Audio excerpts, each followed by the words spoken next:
Founder Space, Startup Supercharged.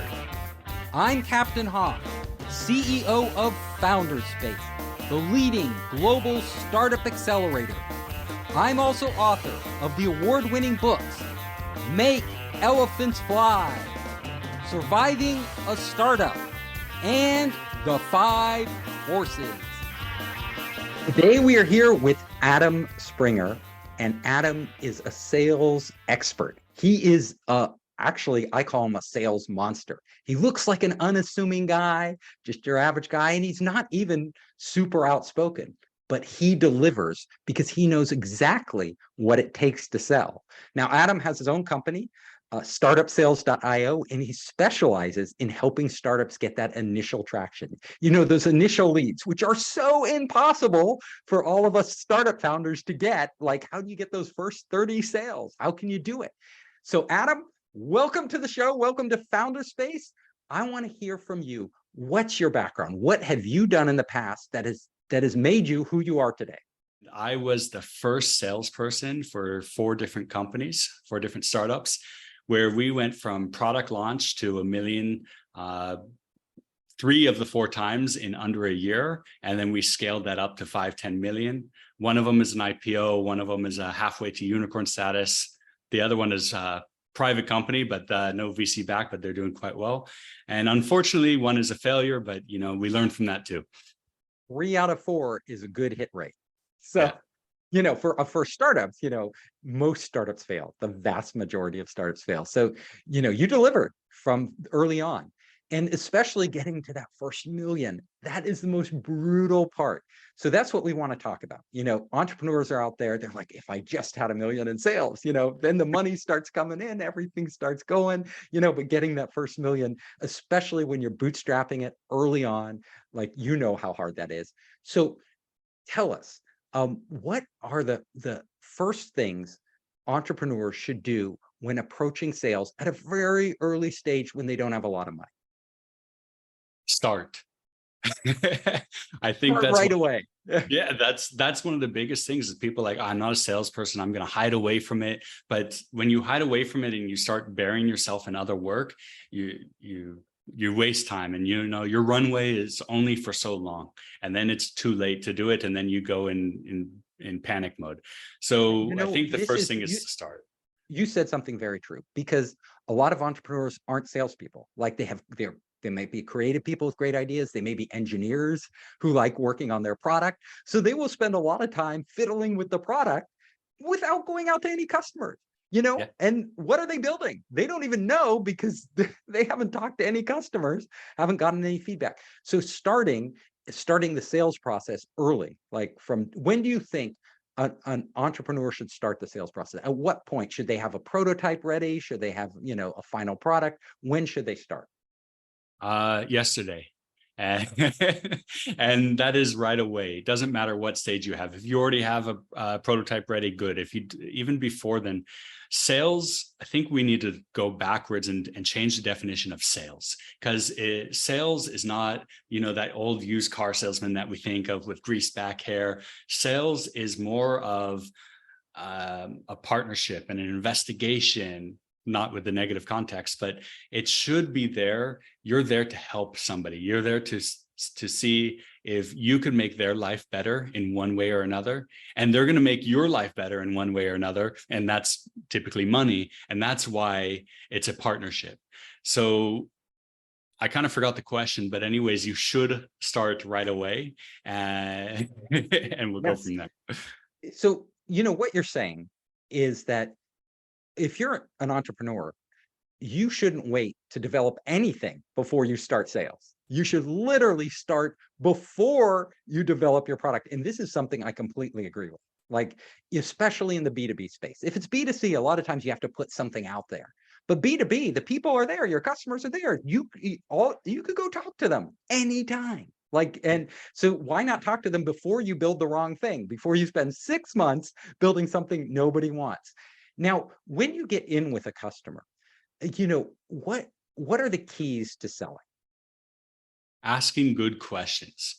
You should be sitting there looking for what problems they have, whether that's an emotional pain, a financial pain, time is money as well. But it should be one of those two pains, or what I like to call a business pain, which is something that's like an absolute need. Let's say, you need a ISO 9001 or something like that.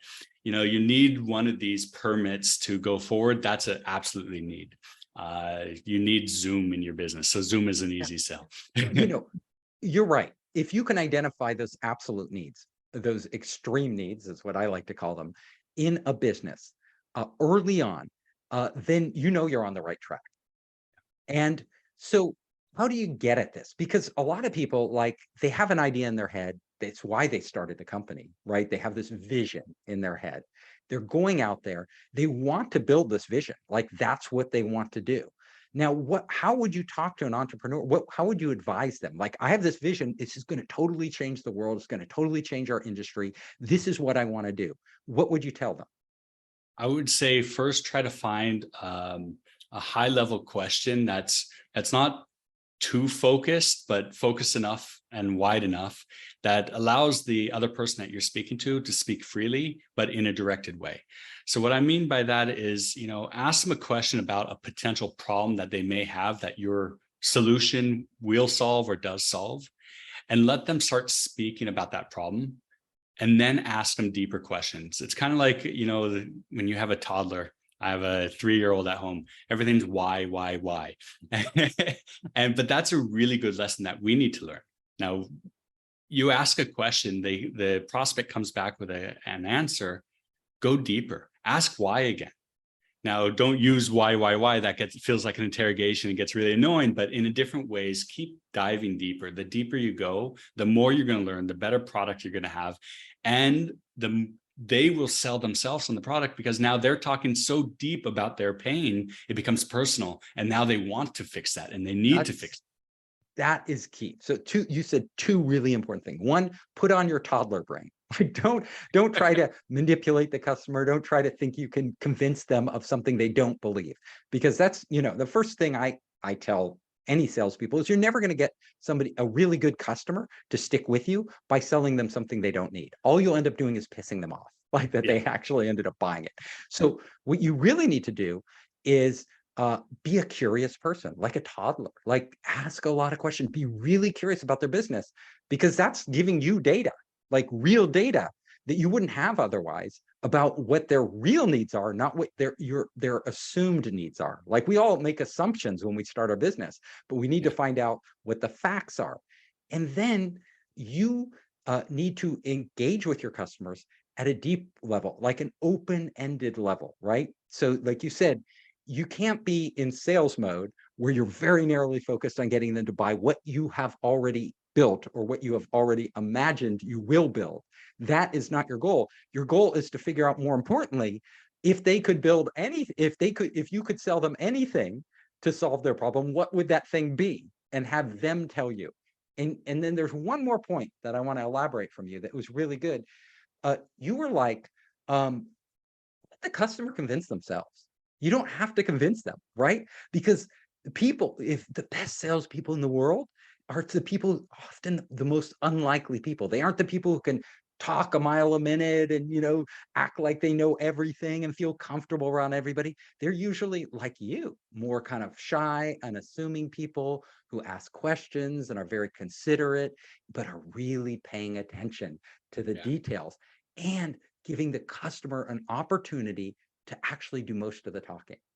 And in the process of your guiding them through that conversation, they are selling themselves. There's no more powerful salesperson in the world than yourself. If you will sell yourself on something, nobody can convince you otherwise, because you sold yourself. Exactly. A trick I've learned, and that I teach many other founders, is throw away your ego and take away your title.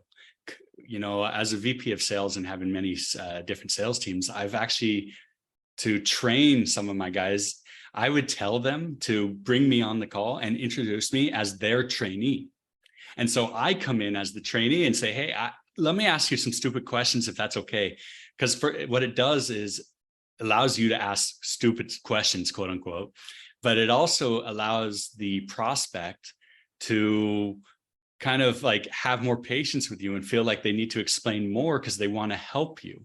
And so you really get a lot of information this way, and you throw in your Wow. ego away. That is brilliant, and I've never heard that before. So this is a nugget that everybody can take away with them. You know, get the top salesperson on the line and introduce them as the trainee.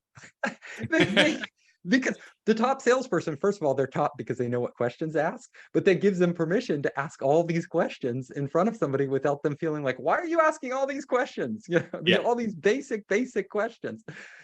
Brilliant. So I will use that in the future, and I will tell my startups to use that. Are there other pieces, golden nuggets like that you can share with us? Ooh. I think you have to line me up a little bit better than that, because there's a million different nuggets that I think make it good. I think the important thing is really, as you said before, don't try to sell, don't try to convince. You need to go there to learn. And when I'm hiring for salespeople, one of the things I'm looking for most is not what companies they've been at in the past, or you know, what school they went to or anything like that. I look at, what are they learning now? What do they find interesting? I want self-learners, because people that are self-learners mean they're curious. And when you're a curious person, you're going to ask just naturally good questions. And so even if you're not that kind of person now, you can be. Just really go and learn how to ask good questions. Yeah. That was another golden nugget, and I want to nail that home. You know, hiring good salespeople is hard, right? And you often feel like you need to hire the person who's really smooth, who can really present well, who can really, you know, has, you know, the good looks. But in the end, those things are all superficial. What you're talking about is the meat of sales, and that is to hire somebody who loves to learn, somebody who loves to ask questions, somebody who's very curious, because ultimately they're going to wind up being a better salesperson, because they are the ones who are going to take the time, and they have the desire to figure out their customer and learn their customer's business better than the customer. Those are the great salespeople, right? Because if you can know your business better than the customer's business better than them, you know their problems. And you know, and there's a second layer to that as well. It's not just a curious person, it's how well can they articulate what they've learned. So for example, I've had somebody that came to me and during an interview and was explaining rocketry to me, and that's a complex topic, but when they are able to explain it in a way that anybody could understand, that's a golden salesperson right there. That's somebody you want to hire. So two things, right? Curious and can really explain things well. Complex, can take complex ideas and simplify them, because that's what we all need to do, right? In sales, it's like, I don't need to go through every detail of my product with you, right? That's going to drive you nuts. Like, what I need to figure out is how to articulate the most important things to you in the clearest possible manner. Exactly. Let me tell you, let me ask you another question. So, and we run into this a lot, especially with big strategic sales, you know, B2B side. What happens? What do you do when a customer's dragging their feet?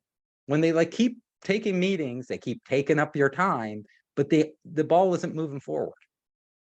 Be direct. Ask them, hey, you told me before you were really interested, and now it seems like you're dragging your feet. What is the holdup? Period, or question mark. And that's it. That gets them Just moving find again. out what it is.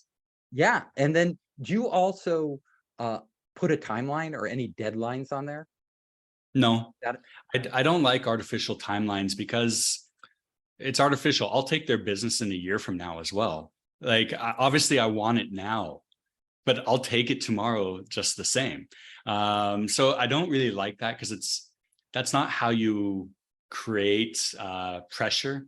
That's not a good way to create pressure. A good way to do it is to extrapolate on their pain, or have them explain what their pain is and put a cost to that. Not just financial cost, but put another cost to it. And what does that mean? Oh, you're going to have to go home and fight with your partner because you didn't get the promotion, and now you're not going to be able to pay the bills, whatever that may be. I mean, that's really extreme, but you find out what that pain is and what the cost of not doing business and not moving forward is, and then that will add pressure on its own. Another golden nugget. So really get whoever you're selling to articulate to themselves the cost of not making this change, right? Because we're all trying to overcome inertia. Like these customers, they're doing things the way they're doing them. Nobody wants to change. Who wants to learn a new piece of software? Who wants to switch services? Like those things are hassles, right? Nobody wants to do that. They just want to keep doing their business, how they're doing it. So, but the only way to get them to actually do that is to have them articulate to themselves what are the costs they're paying by remaining in this current stasis that they're in. And if they articulate that, then they'll suddenly realize, wow, if I changed all this, I would benefit. And they just said that to themselves. You don't have to say it to them. Exactly. Great. When you're doing large strategic sales, a lot of times there's more than one decision maker. And different, how do you, in these complex organizations, like it's not like you can just go to somebody and it's their business, they say, yeah, we're on board, right? But they might like it, but there are other people in the chain. And how do you navigate that? You have to qualify each one of them individually. And, the best way to do this is, when there's a group meeting and a group demo, make sure that you're always kind of at the beginning of these. It depends on the sales cycle, because sometimes you have only 3 or 4 and it could still be a 6-figure deal, but sometimes you have 20 meetings with somebody for a 5-figure deal. So it really depends on the sales process. Each one is different, but always recap from the last meeting. Hey guys, previous you guys told me that this A, B, and C is a problem. I just want to make sure I understood you correctly. Yeah, good. Okay, I had a question about that. And now dive in deeper. And if there's somebody new on the meeting, let's say, hey, the CEO jumped in on this meeting, direct the questions to him and direct the questions in a way that it would pertain to him, so he or she could start speaking about that problem from their point of view. Really good. Okay. And when you're selling, a lot of times people will they get depressed, right? Because you're getting a lot of rejection. It's hard, right? And you're knocking on a lot of doors. And how do you overcome that on a personal level? I would self-reflect and realize that I'm doing something wrong, or I'm working for a company that doesn't have a good product that doesn't solve a pain. Yeah. And so if you're doing something wrong, let's go into that. If you're working, a lot of people they're working for a company whose product doesn't really solve an extreme pain point. So they're never going to fly off the shelves. And I tell anybody who's selling for a company like that, switch. And if it's your company that's doing, well, first of all, if you work for that company, go to your CEO and tell them this product isn't doing it. We need to totally pivot. We need to change. Like this product isn't selling. You got to tell the CEO that if it's your company and you're the CEO and you realize that if your salespeople are smart enough to be telling you this, then you better pivot. If not, you leave the company, right? But when it's, you said self-reflection, right? So can you tell us at some points when you said one out of those 4 companies didn't make it, right? So what was wrong with that company? How did you deal with that situation? What did you learn from it? Oh, that was a difficult one because, and they probably listen to this, but that product itself was probably the sexiest product I've ever represented and sold. And the problem was technical issues. And so, but how I overcame it was I proved that it was technical issues with data and numbers. I brought it to them and I spoke with the founders and I showed them, like, guys, this is where we're failing. Here's the top of the funnel. Here's the numbers. Here's how long it takes to the next step. Here's how long it takes to the next step. And here's where the drop off is. It all has to do with technical failures during the POC phase. And here's why each one. And when you have this data and you're recording this data, for reasons like this, but also for good reasons, when you start to do really well and you want to scale, you could start to miss. But I think it's really important that you're keeping this data so that you can have this information. I know that's a little off topic, but. No, that's important to know. Now, before we wrap up, I want to hear one more piece of super strategic advice for entrepreneurs out there. These are early stage entrepreneurs who are going out there to make those initial sales. What's one more piece of advice that you haven't given that you could give them? Don't listen to everybody that's out there talking. That includes myself, that includes you. Look at the background that these people have that you're listening to. Make sure it aligns and is relative to what you're doing. Let's say somebody that's super successful at Salesforce or HubSpot, and they're the top salesman there for 5 years in a row. Chances are they will fail miserably at an early stage startup. And so you need to make sure to really look into who you're listening to and who you're taking advice from. That's really good because, yeah, people are in different situations. Selling for a big corporation that already has a brand, that already has all the sales channels worked out, that has relationships. That's a totally different ballgame, right? You have something completely being a no-name entrepreneur and with a no-name company going, trying to sell even, especially when you're selling to much bigger companies, really tough. And the people who already, just because they're a good salesperson at Salesforce or Microsoft or Google, doesn't mean that they're going to be a great salesperson in your company. And they may be giving you advice that's good for them, but that's not good for you. And also getting a lot of data points, right? So we're giving you our ideas and data points, and I learned something today. And I thought I knew a lot about sales. But you need to get as many data points as possible and experiment with them.